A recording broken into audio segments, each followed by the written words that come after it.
I once hacked a network this big. That's nothing. I hacked a network this big. And that was specifically how we got validation for a long time. And like I said, I was part of that problem for a long time. But I realized after a while, and a number of people did, that organizations weren't getting better. We kept on breaking our arms, trying to pat ourselves on the back, talking about how elite we were, and yet we were still finding the exact same vulnerabilities again and again. We got Jordan and Kent here with us today. Welcome to a Black Hills Information Security webcast. And we got Jordan and Kent who are doing a blue team perspective talk on red team tools, right? Yeah, absolutely. Yeah. Something to that effect.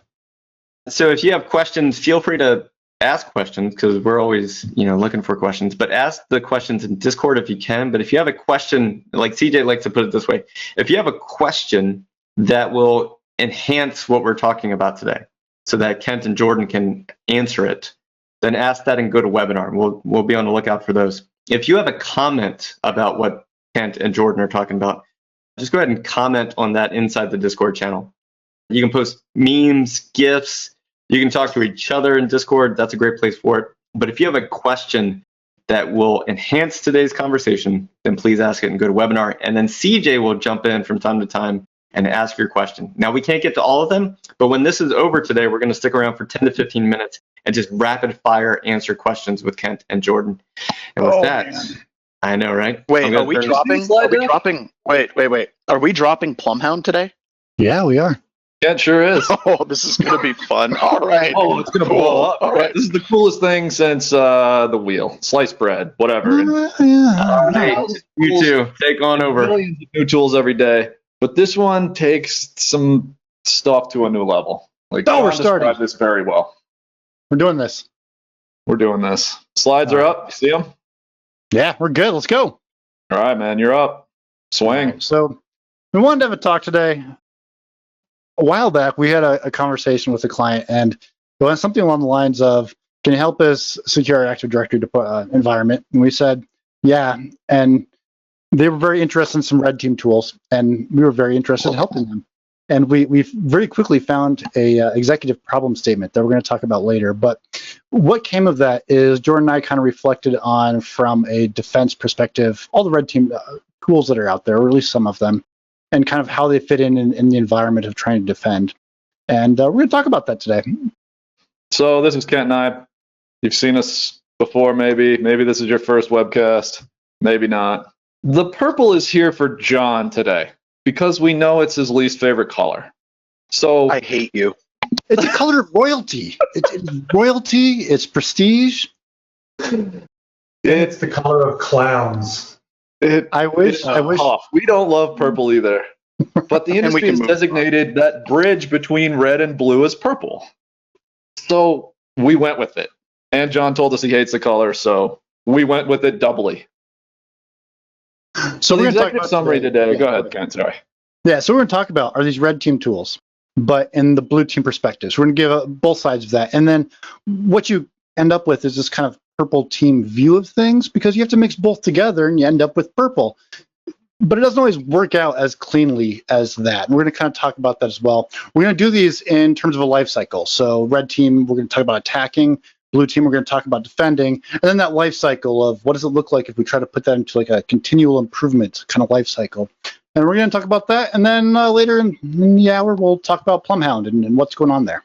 Now, Jordan and I, all of our webcasts, we have to have this executive problem statement. And it's matured over time. It used to be, the basic questions like, what are our tools and are they working and how do we detect them?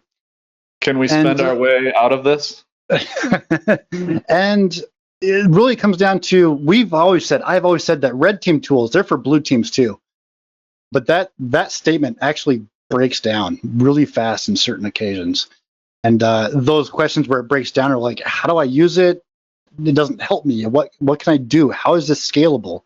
Things like, what does it even mean? Like, from defending, what does this tool actually do? Why do I care? And that's kind of what we're using for a problem statement, is where the whole reason we're doing this is so we can better understand that, and then really use those tools for, when we say the blue team, they're made for them too, actually trying to break that down and do that. Yeah, agree. So there's Kent wrote the slide, and I had to ask him, well, what's HSA? Oh, yeah, Homeland Security. Okay, So we I wouldn't mentioned say this in, I wouldn't Go say I ahead. wrote this slide. I would say I stole 2 slides from Homeland Security. And what I found interesting about these 2 slides is they were talking about red teams and eventually purple teams, right? About the defense side of red teaming.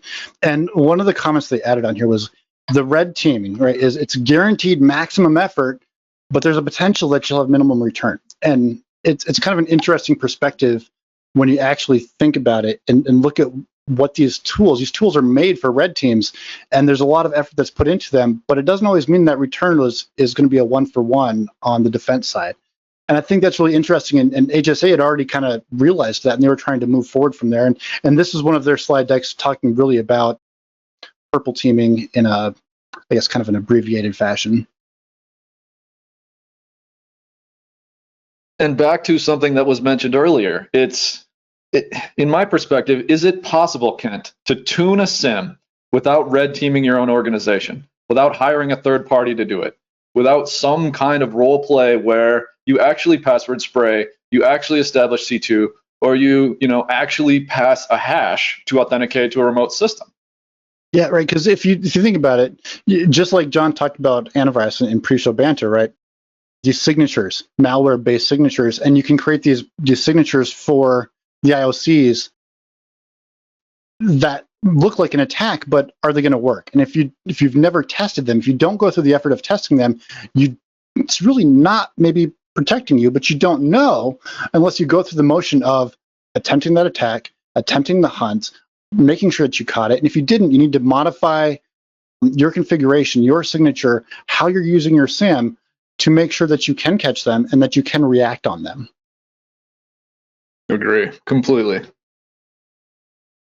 So go ahead. Yeah, go ahead. Sorry. So this is an interesting one. This is an ugly slide because it's all texty. The point here is NIST has controls out. So in 853 Rev 4, controls CA7 and CA8. What's interesting here is they talk about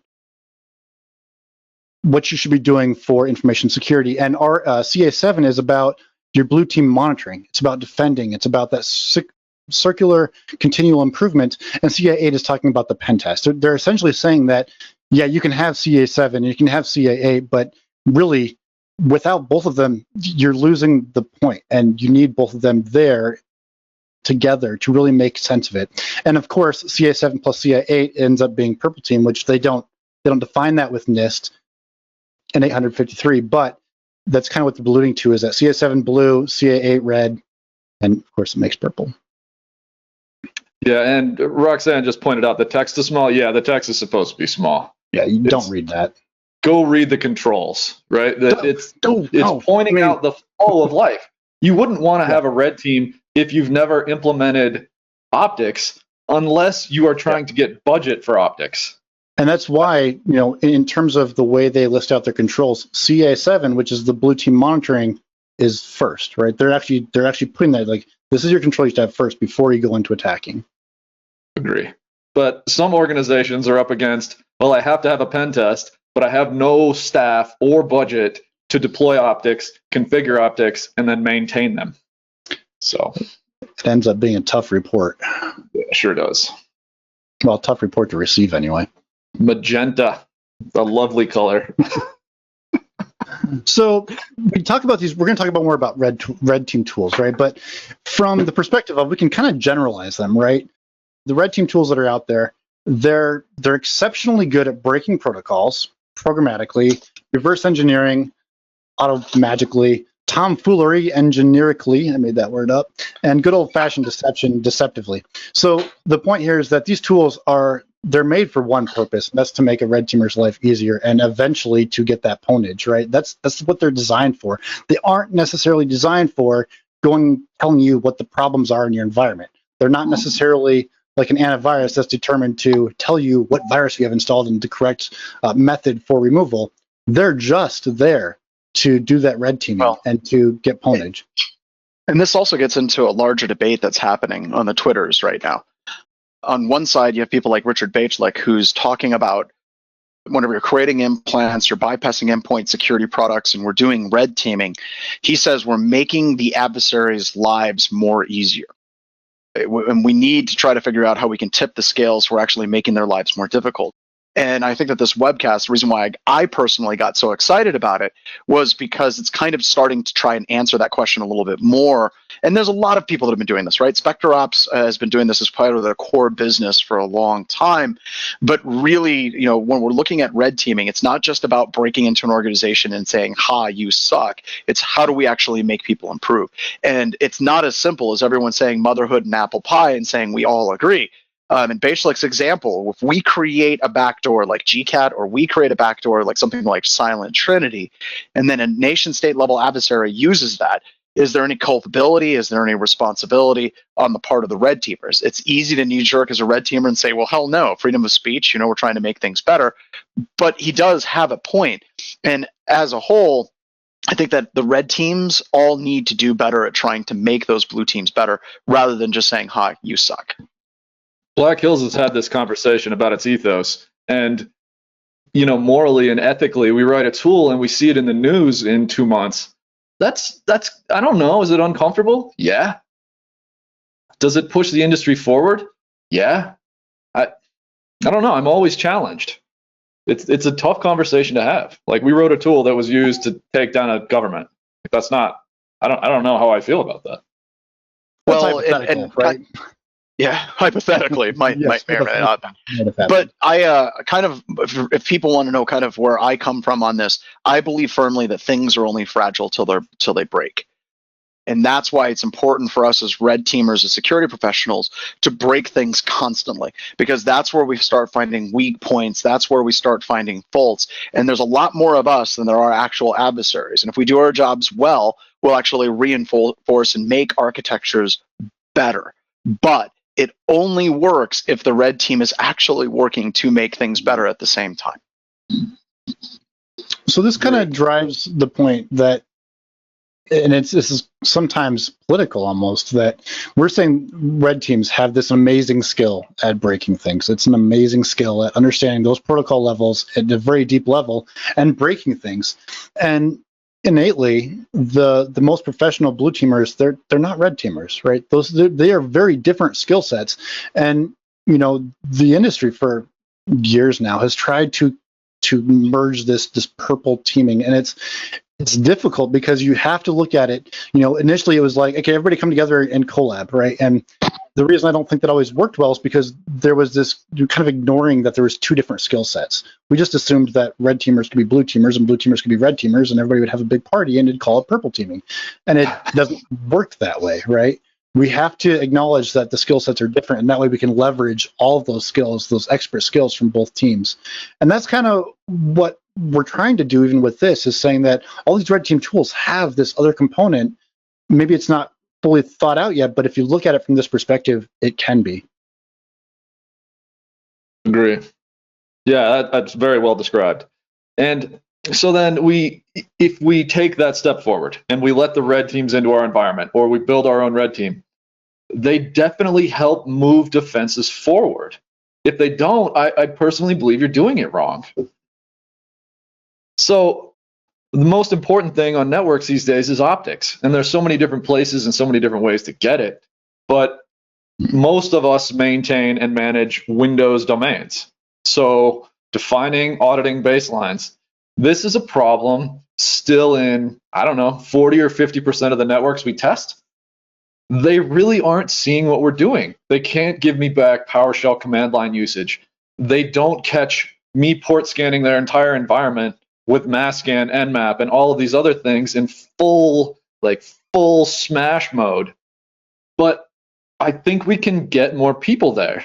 I don't know how, but I think we can keep moving forward. It's an expensive proposition to hire a third party to come in and tell you what you're doing wrong, or to demonstrate what you're doing wrong, especially now in the time of budget crunch.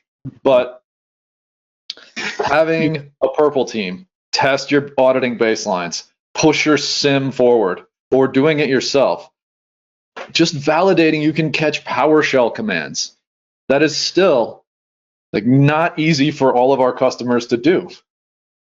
So this comes down to optics, and we talk about that, but I worked with an organization. They had a super large, one of the most well-known SIMs in there, and had endpoint on it. And we essentially were operating as DAs on day 2.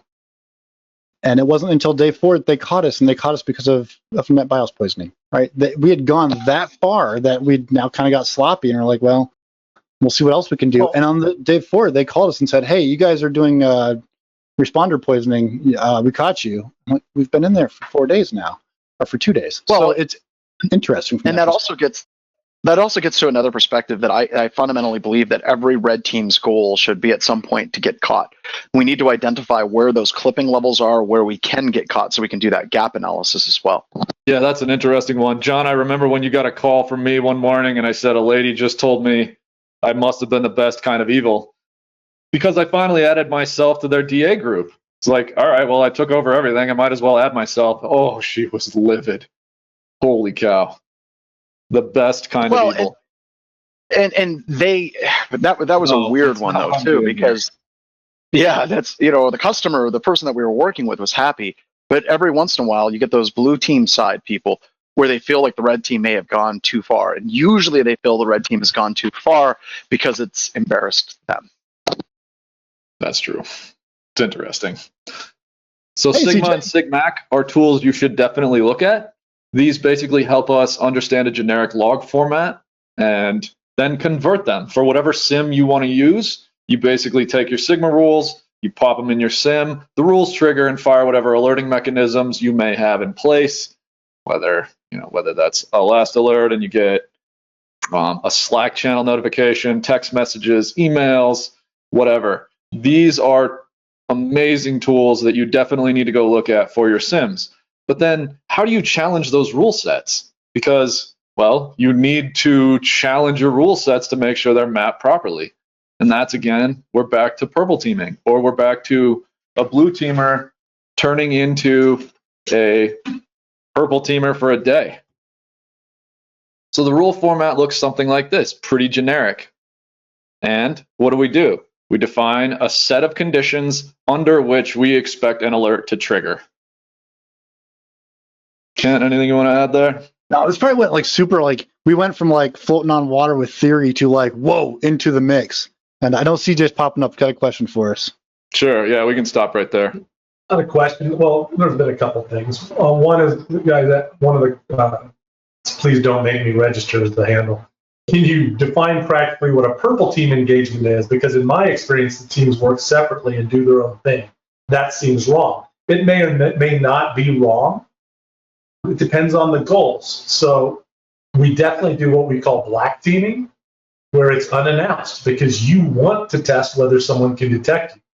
Then we do things internally where we call it SIM tuning or threshold detection, clipping tuning levels, where you're gonna cooperate with the blue team to say, hey, we're doing this, can you see this? You sort of coach them through it. The objective in any specific engagement is to be determined really by you, the customer. I'll let you guys pontificate a bit if you want. Yeah, I would say, so there's 2 parts to that. One, if you're talking about third-party purple teaming, that's really tough because part of blue team on the purple teaming aspect is you have to know your entire infrastructure inside and out. If you don't know that, then you got to start there, right? So that's why it's tough for a third party to come and do that and do it awesome. The other part of that, though, is if you're in an environment where you have a blue team and a red team currently, and you want them to collaborate together, Jordan and I, we've got a class coming up that is called Applied Purple Teaming. It actually covers this really closely. Essentially, you look at from the perspective of creating a framework, creating what that organization looks like, and building a framework that someone can collaborate on. So it's not just red teams attacking and giving a report to blue team. That does not create purple team, right? That's just blue and red. It's just defense and attack. What makes it a purple team is the collaboration together and building a framework that the organizations can leverage the skill sets from both parties and make that useful for the organization itself. Yeah, I agree. I see some other questions related to how do we measure metrics? How can you demonstrate the value and addition of a purple team, Kent? So last year, Jordan and I developed this class, and these are questions that we actually went to to seek out and find answers for. And what we determined is that if you build a framework and you basically do it very intentionally, you say, yes, red team, blue team, we want to create a purple team that's really just a collaboration leveraging both skills. If you do that in a framework, you can create KPIs everywhere inside that framework. You can have KPIs for the amount of attacks that get deployed through the network that end up being a defense mechanism that get deployed out. You can create KPIs for that, and that can eventually become a dollar amount that ends up feeding back into the department. So not everyone here, Ken, has a business degree. A KPI is a key performance indicator. Those can be both qualitative and quantitative. Absolutely. So the idea here being is that you have a red team, you have a blue team. They're always doing their work they would every other day. But if you want to do a purple team to get them to collaborate, you do this in a life cycle so that you can create very specific, Jordan hates this word, but goals, right? If you set goals for them, the things that they can reach to, you build a framework for what that looks like so that they can operate inside that framework and they know what they're responsible for. If you do those things inside of that framework for the organization, your purple team can be successful, and it's not going to just be the red team and the blue team fighting each other. It's actually going to be a collaborative effort for good. There's also a whole other. Go ahead. I was just going to say, one of the things that we have to be very careful of, and I'm seeing a lot of organizations fall into this trap, is whenever the red team does something and the blue team tries to instrument the detection for that thing, a lot of times they're going back to very rigid signatures. Like, for example, on the Sigma project, there's a whole series of rules where they're doing a search for the use of anything called Mimikatz, and they're looking specifically for that string. That's a mistake. We can't just be looking for basic signature-based detections, and as red teamers, we can't be sharing those standard blacklist signature-based detections. We've got to be able to go deeper and say, okay, so we've got this particular thing is injecting into LSAS. Here's how you would actually go about trying to detect that. We have to be intelligent about how we're communicating and setting those goals for the organization to detect these attacks. In that framework too, you can define out things like when you reach down to that defense perspective and hunting, like what does that actually look like? And if you set the guidelines for what that looks like, you can prevent that kind of rigid signature-based application that eventually doesn't work, right? So Jordan, we're going to talk about responder. I think we've talked about responder in every webcast. I don't know why we wouldn't. It still works every single test. Whether it's writing the LNK file to a writable share and having hashes come back, or whether it's just getting into the network and launching responder, it always seems to be effective. All right, so let's just cap responder out. We'll say it's network poisoning, allows us to grab hashes, allows us to grab authentication handshakes, allows us to grab cookies if we use like WPAD, right? Something to that effect, yeah. It's basically a poisoning tool for weakly configured Microsoft default protocols. This is pretty much a red team tool. I mean, what's the blue team side of it? That's a really good question. I'm not sure. I don't know how I would use this, except for I would want to be able to catch usage of it. So it's a very standard MITRE technique, right? It is used, I think US government employees were told to avoid hotel wireless because there were Russians targeting specific hotels and using responder. This is a dangerous tool. It's a tool you definitely need to be able to catch. Okay, so from blue team perspective, we really just need to know whether or not we're vulnerable, right? So what about the hunting side? What does that look like? Well, before we hunt, I would talk about defense, right? You want to prep yourself. You want to be ready for someone to come in. Yeah, the last comment I saw, SMB signing. Yeah, SMB signing is definitely still a thing, and you definitely get dinged for that in your pen test reports because, well, if you want to know whether or not you should turn it off, hire us for a pen test, and we'll show you why you should turn it off. But really, the defense methodology is several steps, right? Limit LLM and R via group policy.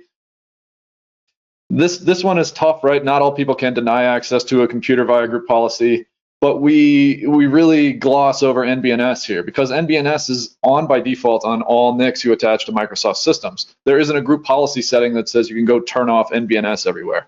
So now you've got to have a PowerShell script running that basically pushes down a configuration setting to disable NetBIOS name lookups on all your adapters everywhere, right? And firewalls, right? I was testing this last night, and guess what? I wasn't authenticating remotely to a system, and I figured out the firewall was on. Boom, hosed. But I turn off the firewall, which a lot of people do to troubleshoot. Leave it off. 445 is open. We relay. We get your local admin creds. We laterally move, pivot, pillage. So I wanted to share with people, if you're not on the Discord channel, you should be. So there's a tool called Responder that helps detect responder style attacks. And then also I shared out the Cred Defense Toolkit from Black Hills Information Security that is specifically designed for detecting things like curb roasting and responder style attacks as well. I thought I included those in here. Are they in here? They just popped up. Yeah. Yeah, but Responder Guard, it was kind of funny. We found an event you can create on a network. Again, part of that Cred Defense Toolkit. Great tool. But yep, denying access. This is a group policy that isn't available to everyone because they want to access our systems remotely. But this is another way to kill the relay attacks. So some detections down there at the bottom that pass the hash. So let's move over to CrackMap. Exactly. Amazing red team tool. Yeah, So, when I first played around with this, I was surprised at how quickly it just made effortless work. yeah, it's a very stealthy tool. It's designed to take advantage again of a lot of protocols on Windows networks. So you poison respond relay, then I usually get local hashes, whether it's workstation administrators, server administrators, those hashes I then pull back into CrackMap and pass the hash attacks are still valid. Now, Microsoft thought disabling pass the hash attacks by limiting the accounts you can authenticate against a remote system locally to RID 500, SID 500. Yep. So that's ineffective if you get a hold of domain credentials, which happens all the time in these attacks. So anyway. I mean, it also limited you to when you get a win, you get a local administrator win. So it's always nice. Yeah, exactly. So this is a red team tool, right? It's very fast for red team tools. Yeah, no question. I would say this is pretty solid on the red side. I think most of them today are going to be all red. I mean, we would agree. Except you definitely want to be able to catch it. So here's one. We tried to figure out when we were writing this class, how would we actually catch the extraction of NTDS DIT if it was a valid DC sync operation, right? So CrackMap uses, you get a DA hash, and you basically request a DC sync. It happens over DRS UAPI. And I thought the names of these requests initially, when I started researching, were Marcello making fun of something. I have no idea. What is DS crack names? But anyway, that turned out to be completely valid in the protocol and usage for this remote API call. So then we figured out, well, how are we going to catch this, Kent? What do we do? And, well, we better perform that attack. And so we worked backwards through those steps of identifying pass the hash attacks.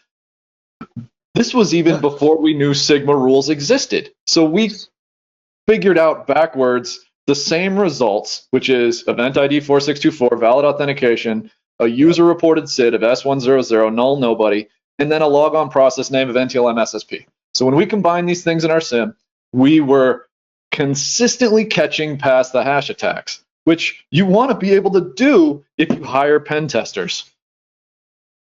From this perspective, then hackers take over. Using CrackMapExec, we're using it just to essentially attack, hunt, and then define out what our signature is, right? Even though the way we're defining it out is not very, we're not actually capturing or identifying like exploitation of machines at this point. We're just using logs.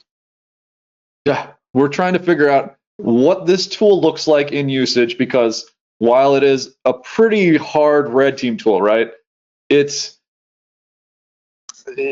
You have to be able to catch these things. It's not the only tool that implements pass the hash attacks. You want to be able to catch the indicators of compromise, whatever tooling. It's just this one is so easy to use that why wouldn't we use this one? Yep.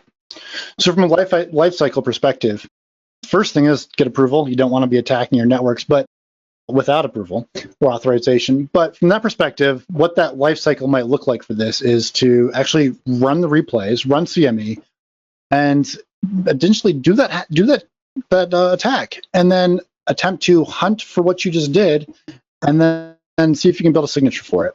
And then, of course, the last portion of the lifecycle would be to implement that signature into your production environment so that you can utilize like signature and hopefully catch next time someone runs CrackMapExec.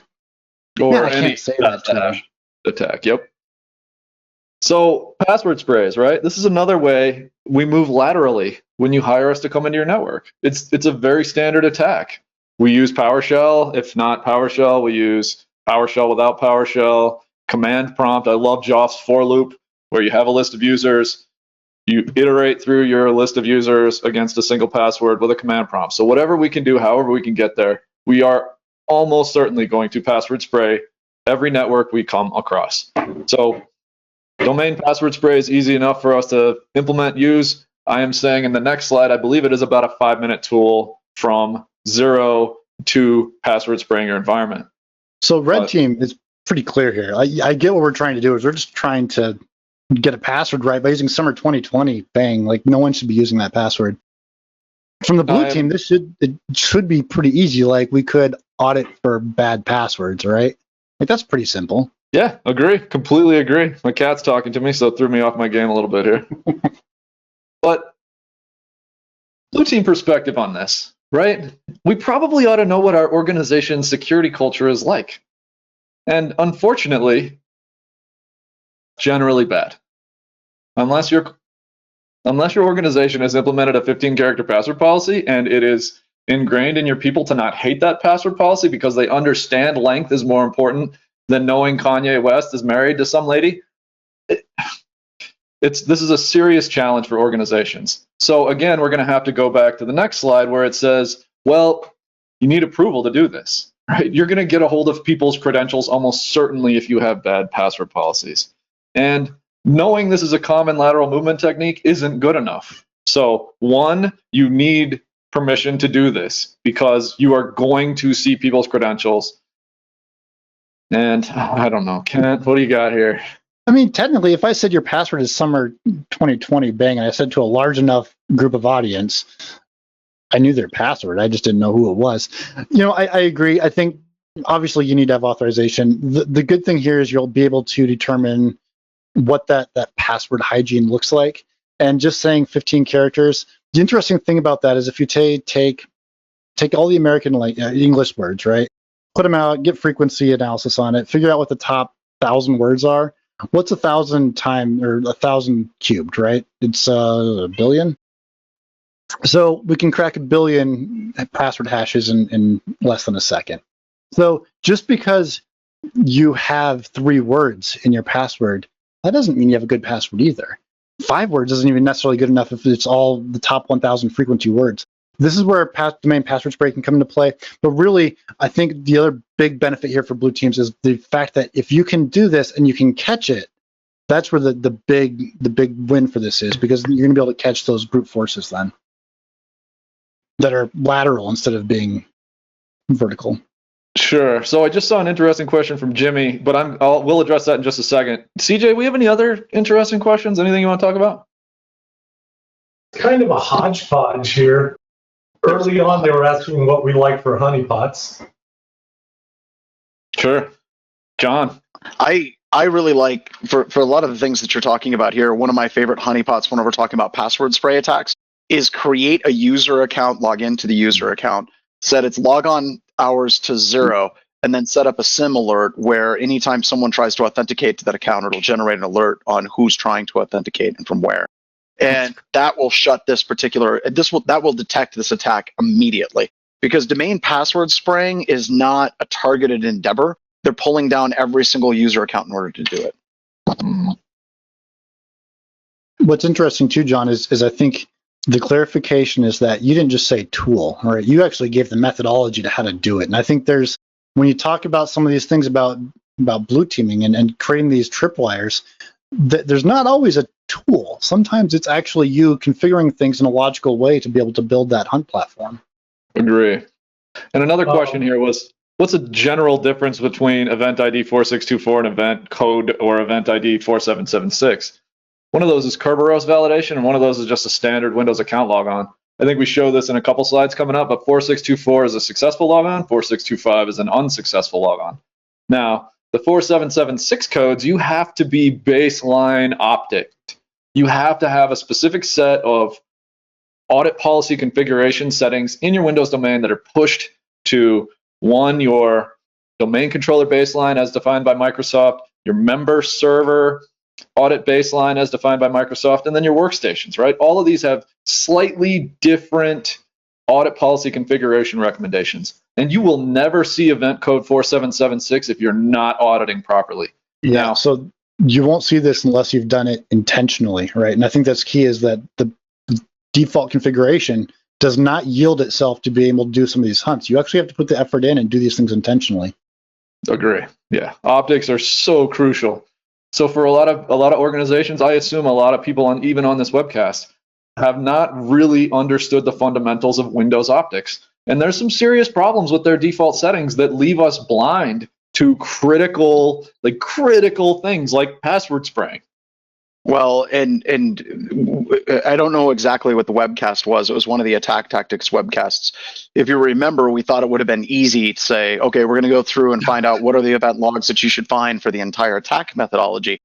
And we found out by default, it caught nothing. And then simply by enabling a few things, it still wasn't detecting. We had to go, I swear to God, to like page 3 on Google to figure out how to get the level of detection that we needed. I think it was like attack tactics 6. Or something like that, where you guys went through and said, this is specifically how you have to set up your logging to detect this attack. Yeah, and that's, again, so let's talk about ASP for a second. You deploy an ASP domain integrated application on the edge of your network. IIS by default does not log squat to your event viewer, nothing. It logs everything to disk on a file, but that file does not propagate through your event forwarding configurations. It just doesn't exist. So you have to go touch all of your application pools in IIS, configure them to log to both the event viewer and disk if that's how you want to operate, define the sizes of those logs, and make sure those logs are forwarding. It just turned out that Outlook and Exchange do not log. So I'm going to play devil's advocate. I'm going to also give my age away by saying that my MCSE, right, yields me to really want to say that we can't fault Microsoft for this, because there's a reason that it's deployed the way it is by default. And that is, a history of computers that have gotten faster and faster over time. But there was a time when if you turned all this on, you wouldn't be able to do anything. Just the disk latency on writing logs all the time would prevent you from actually getting any work done. So it made sense to not necessarily have this enabled unless you were in an environment that needed it enabled. However, in today's environment, the security risk, weighing that out, has now, because computers are faster, we can actually deploy these things, gain the security from it, and we're risking a lot less in doing that. It's costing us less on that balance to actually deploy these types of things, gain the security posture from it, and not have to worry so much about that disk latency that really would have been a problem years past. Yeah, I agree. So here's our event ID 4625, right? Either bad username or authentication information. So someone pointed that out in the logs as well. If I knew all my event IDs, I'd probably be a SIM author or maintainer or something else. But basically, what we saw if we look at this previous slide, we note a spike in our Elastic cluster. We drill into the spike, just like John did in pre-show banter. We look at each one of these columns now, and we can sort out what's going on, right? We're seeing a spike in bad username or authentication information events. So now we know in our SIM that we probably want to configure some form of escalation, a rule, an alert when we see spikes that look like this column highlighted in red. So, Ken, anything you want to add there? No, I think we got that covered, man. Sure. So let's look at Mimikatz. John wanted to talk about this, so let's do this. Here's your Mimikatz. Again, this is about 2 minutes for you to launch a PowerShell, run in bypass mode, and execute Mimikatz. It's all right there. Now, a couple things should happen. 1, you're going to need to have an admin shell. 2, your antivirus is probably going to trigger. But, there's another consideration here. Are you worried maybe that the MSP you've hired in your environment isn't getting the job done? Because if you kill AV on a box intentionally with permission from your change management CIO, whatever it takes for you to get permission to do things like this, if you kill AV on a box and are intending to test your managed service provider, and they don't catch this as a big red flag. You probably need a new MSP. And I think maybe twice a week, our internal chat, blows up about managed service providers. And we as pen testers are never satisfied with MSPs. And there's always gaps in how well they're delivering. But we're not on the end where we have to say, hey, managed service provider, you're not doing a great job. You didn't see this thing. You do, though. And to get there, guess what? If you're uncomfortable with what they're doing, you don't think they're getting it done, kill AV on a box, get permission, and run Mimikatz. Well, and that really goes to, I think that gets into a really thorough purple teaming assessment, right? You're not just saying, can we be hacked? Can somebody bypass endpoint? You're now making an assumption. If they bypass our endpoint protection, now they're on the box, what can be detected from that point on? And the really horrible thing is about a lot of MSSPs or MDRs, managed detection response vendors, once you take away their endpoint product, they are blind. And this absolutely sums that up perfectly. So yeah, what we see here, I love this. When you are properly PowerShell logging, if you look at the Mimikatz, logo, the stuff written there, we get the exact same output written to our log. Boom. This is what you want to see. So are you suggesting you write a signature based off the logo of Mimikatz? Yeah, how many pound prompts and slash keys are used? Well, and this also gets to the brittleness of these types of signatures, right? The Advanced Persistent Set Attack is a great presentation by Eric Conrad, where he took Mimikatz and changed the name of it to MimiDogs, and then recompiled it, and it was able to bypass a lot of endpoint products. So you do want to be able to detect these things as table stakes. Yes, you may want to have a signature to detect this, but at the same time, you've got to go deeper and say, how is this process injection actually working as well? John, he would have changed the name, but he wouldn't have changed the logo. The signature would have worked. That's probably true about the logo. The funny thing about the MimiDogs attack, though, is somebody there was a signature that was written for that, but if you changed it from MimiDogs to Mimikittens or whatever, it still worked again. So it shows once again the brittleness of a lot of endpoint security products. Didn't Benjamin Delpy just show his latest executable on Twitter where he showed it against 4 or 5 different antivirus vendors? And it's still the same, that trunk version of the EXE, modify a couple things, recompile. And guess what? It just takes a couple things in these tools to get them by EDR. So, I don't know. All right, the life cycle here is starting to get kind of redundant now, right? Because it's turning into something cyclical. It's you get approval, you do the attack, you hunt, you defend, and you make a report, right? The life cycle is pretty clear on these. Hey, CJ, what's up, man? Hey, this is a nice question that came in from Ibrahima. What do you think about a company not using SIM, but just using security events directly from EDR platform like CrowdStrike, Carbon Black, pros, cons? Sure. Most of those EDRs charge you a ton of money to do that for you. I'm not saying that there isn't a Carbon Black dashboard you can go manage and monitor yourself, but most of these companies want to get you into an endpoint contract and then have you ship them logs so that they can do the processing themselves, and they probably do a better job of it. These EDRs are legit, and it is getting really difficult for pen testers and attackers to not step on some landmine that they trigger. And that's good, right? Yeah. But let's talk about blind spots for a couple of seconds, okay? If your EDR goes down or it's not logging or the agent goes down or the attacker brings it down or there's ways to blind it, which they come out probably 5-6 times a year, you're effectively done. You've basically built your entire security around one thing. That is not defense in depth. And God help me for agreeing with Gartner on this. Gartner said that any MDR solution has to incorporate an endpoint security product and network visibility to be complete, because you need to be looking for those overlapping fields of visibility where if one thing fails, something else can pick it up. So that's why I talk to people and I'm like, yeah, use your EDR and use Sysmon intelligently tuned to kind of complement and support each other with network level forensics to do it correctly. We were talking about CrackMapExec earlier, right? You noticed that the signature that we kind of found was actually found in Wireshark. So it's at that level for some of these attacks that you need to have that full visibility. So that one was a boundary defense question, and we used to argue about that as an MSP. Do we have IDS IPS protections on all boundaries on our internal networks? No. Who's going to be running, some kind of attack on the inside of our network? This is one of them. The IDS rule would say, here are my known DC IP addresses, trusted.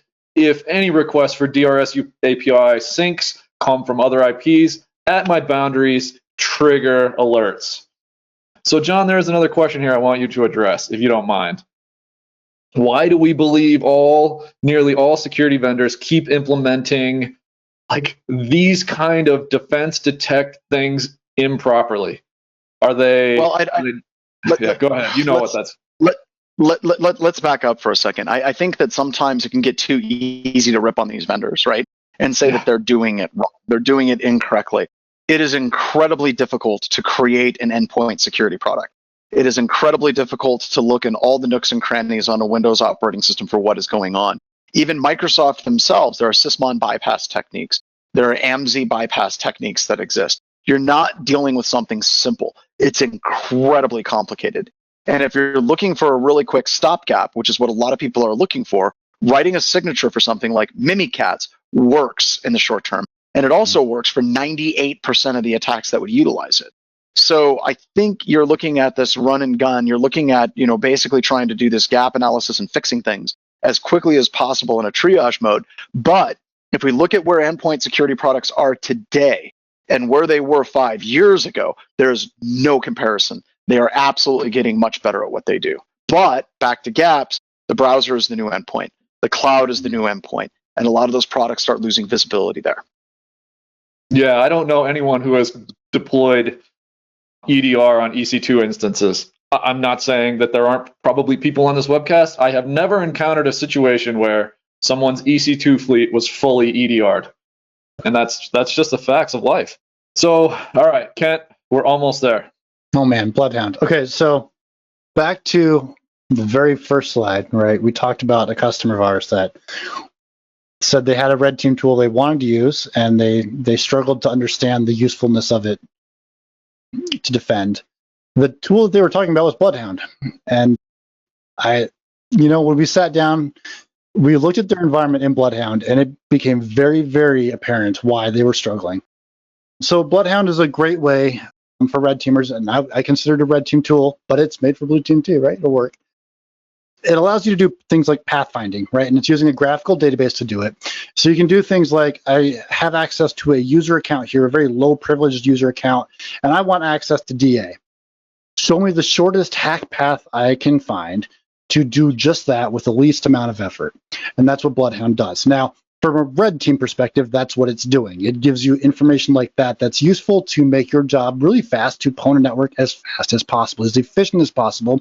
And then, they've actually gone and people have made modules to this that actually now work with Cobalt Strike. So you can set up BloodHound to find that shortest path, and then they just go import it into Cobalt Strike, and Cobalt Strike does the complete automation from user account to DA, and it's done. And that was the red team pathfinding. Okay, so that's really cool. What you see in the lower left-hand corner here is why it's not cool for blue teams and why it struggles. So the right-hand side is all of the things that come pre-built in BloodHound. So you can do things like find all the domain admins, or somewhere in the middle there is like groups with foreign domain group membership. So you can talk about now trust, domain, Active Directory domain trust in the forest, and finding links between those, like in a Bastion domain. So a lot of power here, lots and lots of power in the graphical database that's being used to build all these relationships. From a blue team perspective, we know there's good data here. We see the data, but it's kind of clunky for us, right? We can get told what the red team did, how they got from, the custodian's account to domain admin. We can see that. They can give us all the IOCs about every step they took, but it still wasn't enough for us to go back and, what are we going to do, fix one account? Like that's not the point. That's not helping us. So that's kind of the red team tool. It's awesome. It is super, super cool and efficient for red teams. Blue teams, it's just tougher. And from the lifecycle perspective, so BloodHound, you get the data from Active Directory in a couple different ways. You can use invoke BloodHound to get everything set up and to inject that way. You can also use Sharphound, which is an exe or PowerShell, which generates a bunch of CSV files that you then, or JSON files that you then pull into BloodHound. So the attack here looks like you run some PS1 or some PowerShell for Sharphound, you get some data sets that you then import into BloodHound, and then BloodHound does the analysis of that to build those relationships. So that's kind of what that looks like from the life cycle. It's that easy to run. 5 minutes. It is that easy to run. And, you know, from the back side of the life cycle, turning that back and giving it to the blue team and say, hey, you need to go fix this stuff. The blue team's going to say, what do I need to fix? You can see it here. You ran PowerShell. That's not enough. It's not enough just to block the running of PowerShell, but to actually get the data out of BloodHound is still really difficult. Much more difficult than just saying, yeah, you ran invoke BloodHound. So we figured out in our sim, it's pretty easy to catch PowerShell with a couple of OR statements. I want to see all IEX or import or invoke statements. And then we get the stuff like we saw earlier with the Mimikatz. We get to see the whole logo. It's beautiful. It's captured because we properly opticed and told our sim what we want to see. We were actually worried that we'd have to like baseline this to weed out all the stuff that Microsoft does to manage an Active Directory domain. Those are actually very, very few and far between. We had a lab running for months, and we looked at that specific query and didn't find a whole lot. All right, so BloodHound, I consider it a problem. It's awesome for red teams. The blue team struggles. So I decided we're going to take an executive problem statement about this and really look at BloodHound for the blue and purple team. So there's so much data. Like there's so much. How do we make sense of it? And that's the question that I wanted to pose. And we came up with a solution. So for the client, we went back and we said, okay, let's look at the data that's actually in BloodHound in terms of what's meaningful to you. And we took that from the perspective of, we had to write a tool to do this. So we just went one step further and built a framework for it. And we released the framework on GitHub last night. So I would call it a proof of concept framework at this point, but we called it Plumbhoud. And essentially the idea behind it is the way BloodHound works is what's called cipher queries. Cipher queries are those the graphical relational database and how those things pull data out of there and build those relationships. So we've just built a framework. What the framework does is it connects to BloodHound, to the Neo4j database, and it runs cipher queries, and those cipher queries come back in some sort of meaningful way. And then we try to put that into an HTML report or dump it to grep or dump it to like a CSV file that you can then ingest. So we've gone a little bit further than that then, and we've actually made it so that you can bundle a bunch of tasks, a bunch of cipher queries together to build reports. So if you go to the next slide, Jordan, looking at this, now this is not pretty by any means, but we talked about all of those things that BloodHound could do, right? And all of those were based off cipher queries that builds this nice pathfinding map, basically a GPS map of point A to point B. So we've done something very similar, except for we've built it into a report fashion. So finding things like unconstrained delegation, upper left-hand corner, user to indirect local administrators, the upper right-hand corner, group policies to privilege, group to admin, and then also corrosible accounts. These are things that are interesting because with this, you can actually go and find all the corrosible accounts that also have sessions on workstations that you might be interested in.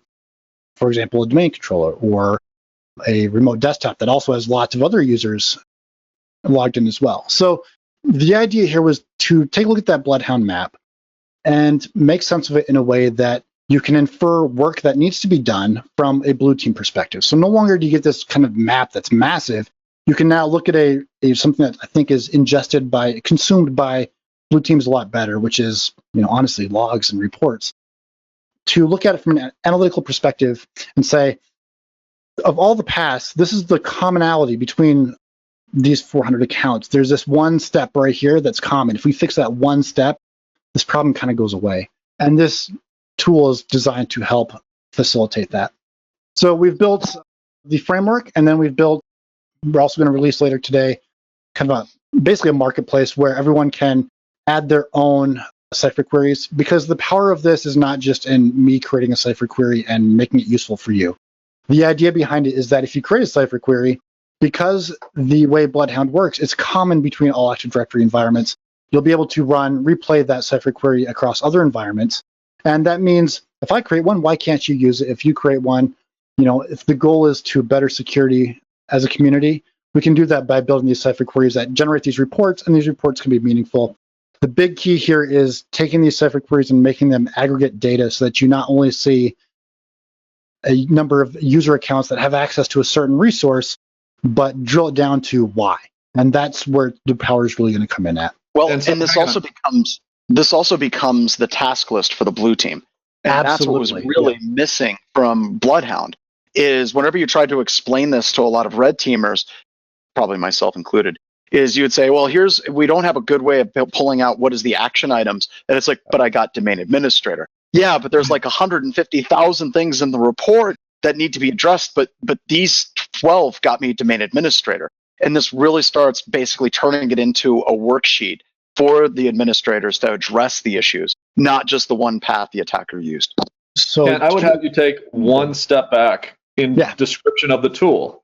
What is the input? How do you get from 0 to Plumbhound these reports? Yeah, so it's interesting the way this works. BloodHound is actually built on Neo4j.s, right? That's the graphing database, relational graphing database. It handles the relationship connecting, right? BloodHound is a really awesome graphical tool, and it builds that map for you, right? And it provides that information graphically. You can export it to JSON, but that's still difficult to use.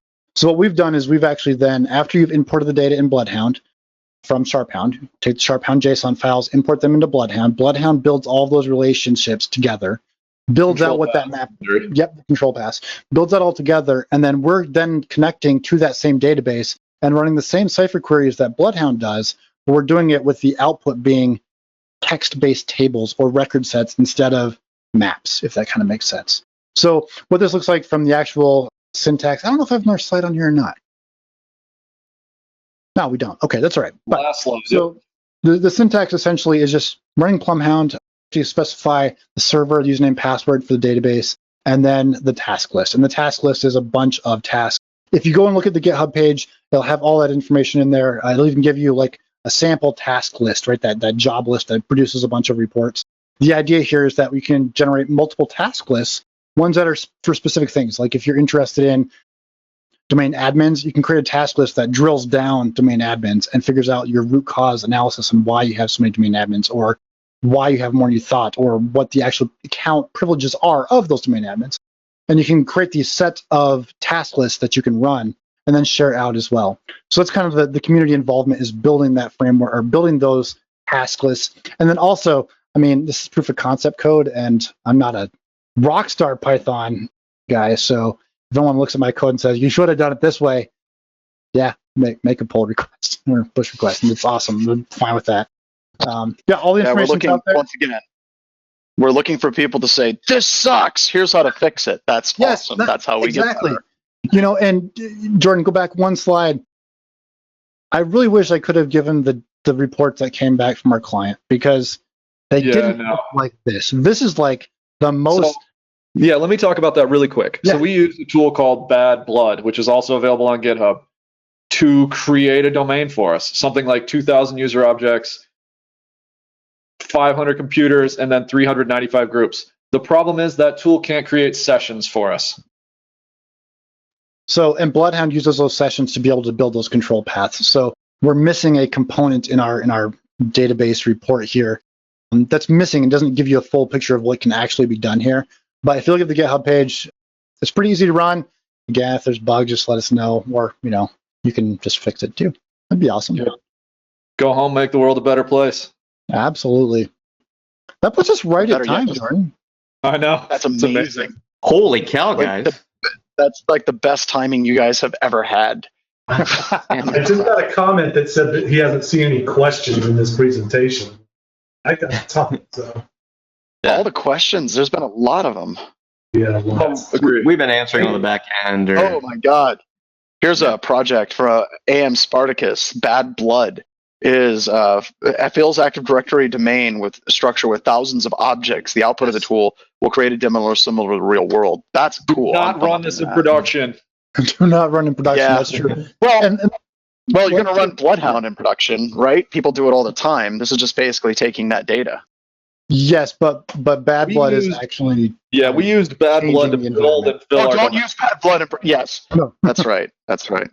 So the thing with Bad Blood, like Jordan said, is it can't create sessions. It can't create those session relationships between a workstation that fictitiously got created and then saying that there's a session on there. It doesn't do that, but it does do things like ACL modification and such that is interesting in BloodHound.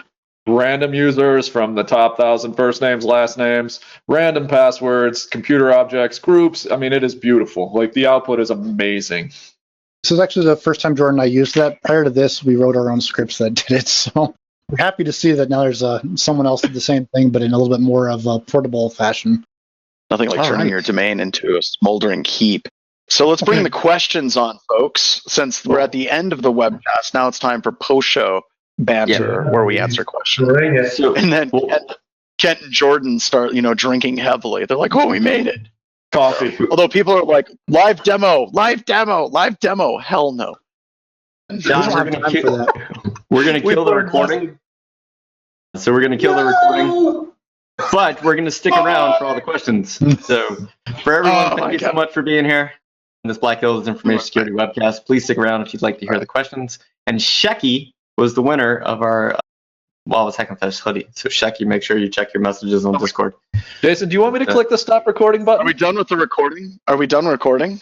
It is now. We're done. Woo! Let's get these pants off.